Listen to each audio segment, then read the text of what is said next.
Hello friends, हम बात कर रहे थे चिंतन और भाषा की, थिंकिंग एंड लैंग्वेज। आज हम इसके फिफ्थ पार्ट की बात करेंगे, जिसमें हम बात करेंगे भाषा का अर्थ, मीनिंग ऑफ लैंग्वेज। मैकडेविड तथा हर्वर्ड, उनके अनुसार भाषा सामाजिक परंपराओं का एक संस्थान है जो एक प्रतीकों के सेट तथा प्रत्ययों के सेट में विशेष प्रकार के संबंधों का वर्णन करता है। A language is a system of social convention that specify particular relationship between a set of symbols and a set of idea। अब हम बात करते हैं mister sheriff and C.W. Sheriff की। उनके अनुसार any human language consists of an arbitrary and conventional system of symbols, sound and signs that are meaningful to its users। Sheriff के अनुसार कोई मानव भाषा यादृक्ष या नियंत्रण रहित एवं परंपरागत प्रतीकों, ध्वनि और चिन्ह की एक पद्धति है जो प्रयोगकर्ता के लिए सार्थक होती है। हरलॉक ने कहा है, language encompasses every means of communication in which thoughts and feelings are symbolized so as to convey meaning to others। Hurlock के अनुसार भाषा में संप्रेषण के अथवा विचारों के आदान प्रदान के वे सभी साधन आते हैं जिनमें विचारों और भावों को प्रतीकात्मक बना दिया जाता है, जिससे कि अपने विचारों और भावों को दूसरों से अर्थपूर्ण ढंग से कहा जा सके। इन डेफिनेशंस के विश्लेषण के आधार पर हम यह कह सकते हैं कि भाषा परंपरागत प्रतीकों के संप्रेषण का माध्यम है, जिसमें वे सभी साधन आते हैं जिनके द्वारा हम अपने विचारों और भावों को दूसरों से अर्थपूर्ण ढंग से कहते हैं, विचारों का आदान प्रदान करते हैं और अंतःक्रिया करते हैं। भाषा के द्वारा विचारों और भावों को प्रतीकात्मक रूप से अभिव्यक्त करते हैं। सामाजिक जीवन में भाषा का बहुत अधिक महत्व है, क्योंकि भाषा के द्वारा ही आवश्यकताओं और विचारों आदि का आदान प्रदान होता है। भाषा के द्वारा मनुष्य अपने विचारों, भावनाओं, आवश्यकताओं आदि को की ही अभिव्यक्ति नहीं करता, बल्कि इसके द्वारा व्यक्ति अपने मनोभावों और संवेगों को भी अभिव्यक्त करता है। भाषा में इतनी शक्ति होती है कि उसके द्वारा हम दूसरे को वश में कर सकते हैं, नियंत्रित कर सकते हैं आदि। भाषा के महत्व को स्पष्ट करते हुए किम्बल यंग ने लिखा है कि निश्चित रूप से भाषा मानव संस्कृति की अत्यंत महत्वपूर्ण वस्तु है तथा भाषा के बिना संस्कृति का अस्तित्व और कार्य नहीं हो सकता है। चलिए अब जानते हैं कैरेक्टरिस्टिक्स ऑफ लैंग्वेज, भाषा की विशेषताएं। भाषा की सार्वभौमिक विशेषताओं का वर्णन करते हुए शेरिफ ने उसकी 4 सार्वभौमिक विशेषताओं का वर्णन किया है। फर्स्ट है, प्रत्येक भाषा में कुछ न कुछ ध्वनि समूह या लिखित प्रतीक होते हैं जिसकी इकाई ध्वनिग्राम फोनेमी होते हैं। अनेक भाषाओं के ध्वनिग्रामों की यदि तुलना की जाए तो कभी कभी इनमें समानता दिखाई देती है। भाषा वैज्ञानिकों के अनुसार भाषाओं के विश्लेषण में ध्वनिग्राम इकाई एक आधारभूत तत्व है। सेकंड है, इसमें प्रत्येक भाषा में शब्दों को एक विशेष क्रम में लगातार बोला जाता है। इस विशेषता को बोलचाल की भाषा में व्याकरण पद्धति और तकनीकी पद्धति में वाक्य विज्ञान सिंटैक्स कहते हैं। प्रत्येक भाषा के वाक्य में शब्द एक व्यवस्थित क्रम में होते हैं। अलग अलग भाषा की यह क्रम व्यवस्था भिन्न भिन्न होती है। उदाहरण के लिए अंग्रेजी की वाक्य रचनाओं में सब्जेक्ट, वर्ब, ऑब्जेक्ट का क्रम होता है, लेकिन जर्मन भाषा में यह क्रम सब्जेक्ट, ऑब्जेक्ट, वर्ब भिन्न होता है। थर्ड इसमें आता है, प्रत्येक भाषा में शब्दार्थ सीमेंटिक की विशेषता पाई जाती है। शब्द और अर्थ वास्तव में एक ही सिक्के के 2 पहलू हैं। उदाहरणार्थ, जब किसी भाषा का कोई शब्द बोला जाता है तो वास्तव में उसके 2 पहलू होते हैं। उस भाषा को समझने वाला श्रोता उस शब्द से संबंधित भाव को ही समझता है जिसे बोला जाता है। भाषा का फोर्थ पॉइंट है, भाषा की चतुर्थ विशेषता यह है कि प्रत्येक भाषा की अपनी एक अलग शैलीगत पद्धति स्टाइलिटिक सिस्टम होती है। भाषा की शैलीगत पद्धति आवश्यक नहीं है कि ध्वनिगत, फोनोलॉजिकल, पदगत, लेक्सिटिकल, वाक्यगत, सिंटैक्टिकल तथा शब्दार्थगत सीमेंटिक पद्धतियों के अनुरूप ही हो।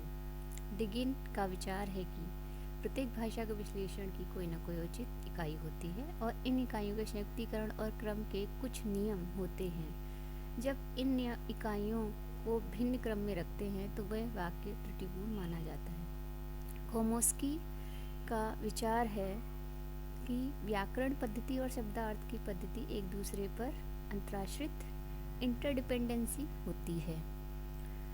भाषा का महत्व। अब हम बात करते हैं भाषा का महत्व, इम्पोर्टेंस ऑफ लैंग्वेज। इसमें फर्स्ट आएगा सामाजिक संबंधों में वाणी का महत्व, importance of speech in social relationship. भाषा या वाणी का सबसे बड़ा महत्व यह है कि इस माध्यम के द्वारा बालक अपनी बात दूसरों से कह सकता है तथा वह दूसरों की बात समझ भी सकता है। वाणी के द्वारा ही व्यक्ति समाज के मूल्यों, नियमों और आदर्शों आदि को सीखता है। वह वाणी के द्वारा ही समाज में समायोजन करने में सफल होता है। उसका सामाजिक समायोजन तभी उत्तम होता है जबकि समाज के अन्य सदस्यों के साथ उसके संबंध मधुर हों। व्यक्ति अपनी वाणी के द्वारा दूसरों से मधुर संबंध स्थापित कर सकता है। कुछ अध्ययनों, कुछ स्टडीज़ में यह देखा गया है कि प्रत्येक व्यक्ति अपने विचार और इच्छाओं को शब्दों या क्रियाओं के द्वारा व्यक्त कर सकते हैं। वह अपने समूह में उन व्यक्तियों की अपेक्षा अधिक लोकप्रिय होते हैं जो चुप रहने वाले होते हैं या रिजर्व टाइप के होते हैं। इसी प्रकार यह भी देखा गया कि चुप रहने वाले बच्चों की कभी कभी उपेक्षा की जाती है, भले ही उनमें उन बालकों की अपेक्षा अधिक गुण हों जो समूह में बने होते हैं। समूह का जो व्यक्ति नेता बना हुआ है वह अपनी वाणी के द्वारा दूसरों की क्रियाओं को प्रभावित करता रहता है। इसमें सेकेंड आता है आत्ममूल्यांकन में महत्व, इम्पोर्टेंस इन सेल्फ एवोल्यूशन। बालक जब अपने परिवार में होता है या अपने खेल समूह में होता है अथवा अन्य किसी समूह में होता है, उस समय दूसरे लोग उसके संबंध में क्या बोलते हैं और किस प्रकार की मुखात्मक और शारीरिक अभिव्यक्ति करते हैं, इस सब से एक बालक सरलता से यह जान सकता है कि लोग उससे और उसकी वाणी से कितना प्रभावित हुए हैं। इन परिस्थितियों में वह अपना आत्ममूल्यांकन दूसरों के द्वारा बोले गए शब्दों और शब्द बोलते समय मुखात्मक अभिव्यक्ति के आधार पर करता है। थर्ड इसमें आएगा सामाजिक मूल्यांकन में महत्व, इम्पोर्टेंस इन सोशल एवोल्यूशन। जिस प्रकार से सामाजिक परिस्थितियों में बालक दूसरों की वाणी सुनकर अपना आत्ममूल्यांकन करता है, ठीक उसी प्रकार सामाजिक परिस्थितियों में एक बालक क्या बोलता है या क्या उसकी वाणी संबंधी अभिव्यक्ति, इस आधार पर इस बालक का मूल्यांकन समाज के अन्य व्यक्ति करते हैं। समाज के लोग उसकी वाणी के द्वारा ही उसकी व्यक्तिगत विशेषताओं, उसकी शिक्षा को, उसके स्तर को तथा उसकी यौन उपयुक्तता आदि को पहचानते हैं। समाज के लोग बालक की वाणी के आधार पर ही यह पहचान लेते हैं कि बालक का चिंतन किस प्रकार का है, वह अपने बारे में क्या सोचता है। फोर्थ इसमें आएगा शैक्षिक उपलब्धि में महत्व, इम्पोर्टेंस इन एकेडमिक अचीवमेंट। बालक क्या बोलता है और क्या लिखता है, इसका प्रत्यक्ष संबंध उसकी शैक्षिक उपलब्धि से होता है। अध्ययनों में देखा गया कि जिन बच्चों की शैक्षिक उपलब्धि सामान्य से कम होती है, बहुधा उनकी वाणी और उनका लेखन सामान्य से कम या हीन होता है। अतः यदि बालक की वाणी और लिखावट सामान्य से कम है तो निश्चित रूप से उसे उसकी बौद्धिक क्षमताओं से भी कम अंक प्राप्त होंगे या उसकी शैक्षिक उपलब्धि कम रहेगी। ग्रीसन ने इस संबंध में लिखा था कि the number of words a child knows the determines in large measure his school progress and failure to progress normally has for reaching significance। अब इसमें हम बात करते हैं फिफ्थ पॉइंट की, भाषा का अन्य महत्व, अदर इम्पोर्टेंस। इसमें फर्स्ट है भाषा का महत्व बालक के समाजीकरण में भी है। भाषा के द्वारा ही व्यक्ति समाज के अन्य मूल्यों, नियमों, प्रतिदर्शों और आदर्शों आदि को सीखता है। भाषा के ही द्वारा व्यक्ति अपनी आवश्यकताओं, विचारों, इच्छाओं और अनुयायी आदि का आदान प्रदान करता है। सेकंड इसमें आएगा भाषा सामाजिक अंतक्रियाओं का आधार है। इसके द्वारा व्यक्ति न केवल अपने को उन्नत करता है बल्कि समाज, संस्कृति और सभ्यता को उन्नत करता है। थर्ड इसमें आता है भाषा के महत्व को स्पष्ट करते हुए शेरिफ और शेरिफ ने लिखा है, शब्दों के द्वारा व्यक्ति एक दूसरे के निकट संबंध में आते हैं। भाषा के द्वारा व्यक्ति ऐसी योजनाएं बनाता है जो मनुष्य को भविष्य में उन्नति की ओर ले जाती है। भाषा के द्वारा ही मनुष्य संचित ज्ञान को दूसरे मनुष्यों तक पहुंचाता है। अब हम जानेंगे भाषा के प्रकार, type of language. Type of language में फर्स्ट आएगा आपका वोकल लैंग्वेज, वाचिक भाषा। जब व्यक्ति मौखिक ध्वनियों, बातचीत या भाषण के द्वारा अपने विचारों, इच्छाओं, भावनाओं और आवश्यकताओं आदि को व्यक्त करता है तो यह वाचिक भाषा के ही द्वारा करता है। प्रत्येक भाषा में असंख्य शब्द होते हैं जिनके द्वारा उस भाषा को बोलने वाले लोग अपने विचारों और भावनाओं आदि को व्यक्त करते हैं। वाचिक भाषा की यह शब्द उस प्रतीक या भाषा को बोलने वाले लोगों द्वारा स्वीकृत है। आलेखीय भाषा, सेकंड इसका पॉइंट है आलेखीय भाषा, ग्राफिकल लैंग्वेज। लिखित भाषा को आलेखीय भाषा कहते हैं।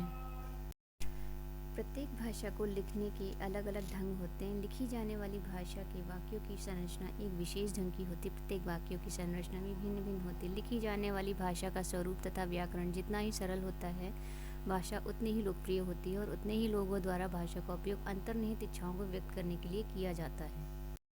थर्ड इसमें आता है सांकेतिक भाषा, गेस्चरल लैंग्वेज। गेस्चरल लैंग्वेज में सांकेतिक भाषा वह भाषा है जिसमें विचारों, भावना और आवश्यकताओं आदि को व्यक्त करने के लिए शब्दों के स्थान पर अन्य संकेतों जैसे भाव, भंगिमाओं आदि का उपयोग किया जाता है। प्रत्येक देश और प्रत्येक माह में कुछ न कुछ सांकेतिक भाषाओं का भी प्रयोग किया जाता है। भिन्न भिन्न देशों और समूह में उपयोग की जाने वाली सांकेतिक भाषा में अंतर अधिक और समानता कम होती है। तो इसको हम इस तरीके से भी कह सकते हैं, जैसे कि एग्जाम्पल के तौर पे किसी स्टोरी को डांस के माध्यम से जब प्रस्तुत किया जाता है तो वो भाव भंगिमाओं द्वारा ही किया जाता है। ये इसका उपयुक्त एग्जाम्पल हो सकता है। अब हम बात करते हैं भाषा और संज्ञान, लैंग्वेज एंड कॉग्निशन। मनोविज्ञान का ध्यान भाषा ने इस ओर आकर्षित किया है कि भाषा का चिंतन और संज्ञान में क्या भूमिका है। इस दिशा में फर्थ का अध्ययन महत्वपूर्ण है। उसका यह अध्ययन बहरे बच्चों पर था। उसने अपने इस अध्ययन में देखा कि बहरे बच्चे अधिक आयु हो जाने के बाद भी भाषा का अधिगम नहीं कर पाते हैं। उसने कुछ प्रयोज्यों में यह भी देखा कि बहरे जो प्रयोज जीवन पर्यंत भाषा को सीखने में असफल रहे। इस प्रकार प्रयोज अपने विचारों, इच्छाओं और आवश्यकताओं आदि को व्यक्ति संकेतों और भाव भंगिमाओं द्वारा ही करते हैं। इस प्रकार के अध्ययनों से स्पष्ट हुआ कि संज्ञान और सामाजिक प्रत्यक्षीकरण में भाषा का महत्वपूर्ण कार्य है। पाठकों को यह नहीं समझना चाहिए या श्रोताओं को यह नहीं समझना चाहिए कि भाषा के अभाव में संज्ञान और प्रत्यक्षीकरण हो ही नहीं सकता। वास्तविकता यह है कि संज्ञान और प्रत्यक्षीकरण भाषा का केवल एक महत्वपूर्ण कार्य है। प्याजे के अनुसार तर्कपूर्ण चिंतन के भाषा में भाषा निर्णयात्मक तत्व के रूप में कार्य नहीं करती, जबकि इस खोज का समर्थन फर्थ ने किया है।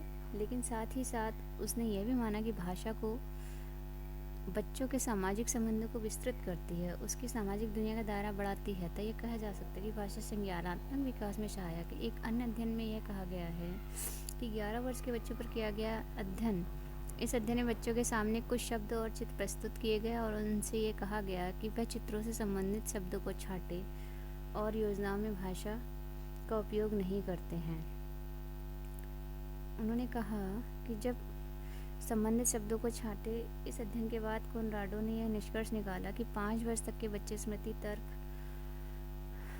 और योजनाओं में भाषा का उपयोग नहीं करते हैं। इस अध्ययन के आधार पर यह भी निष्कर्ष निकाला गया कि विशिष्ट सामाजिक परिस्थितियों के प्रति प्रतिक्रिया बच्चे समाज में प्रचलित संप्रेषण विधियों द्वारा ही करते हैं। संप्रेषण विधि द्वारा प्रतिक्रिया करने में भाषा का उपयोग करते हैं। चलिए ये हम यहीं समाप्त करते हैं। इसकी नेक्स्ट जो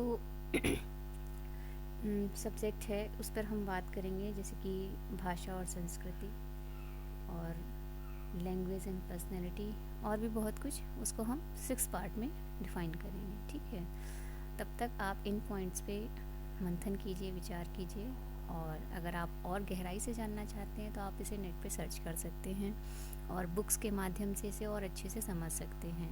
यहाँ बस मैं आपको पॉइंट्स के थ्रू या फिर डिटेल्स थोड़ी जो दे पा रही हूँ, उससे आप ये जान पाएँ कि फाइनली चिंतन और भाषा होती क्या है। ठीक है, अगर आपको ये पसंद आए तो please like, share and subscribe कीजिएगा। Thank you.